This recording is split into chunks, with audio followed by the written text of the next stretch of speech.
So what you have at hand there are only the tools that you developed by the time you were 4.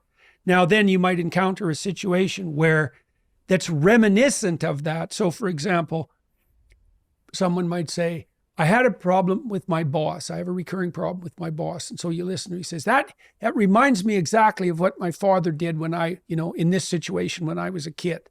And so the reason the person is reacting to their boss in a negative way is because they're using the same conceptual structure that they used to construe their father when they were 4. You'll see this in marriages all the time. Like if you have a recurring problem with your partner that you really can't understand. Now, it might be your fixation at some developmental stage that's the problem. Like she's interacting with you in a way that elicits your 13-year-old self consistently.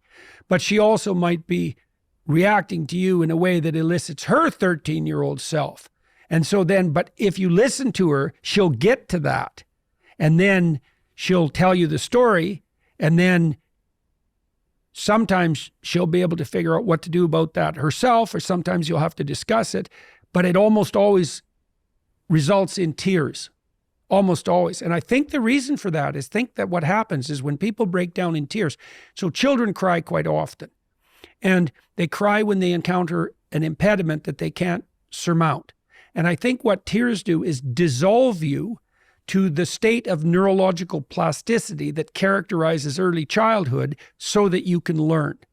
Now, people don't like that, right? That reversion, it's humiliating, but you have to break. That's the crying. The crying is an indication that the current conceptual structure is insufficient. It has to die.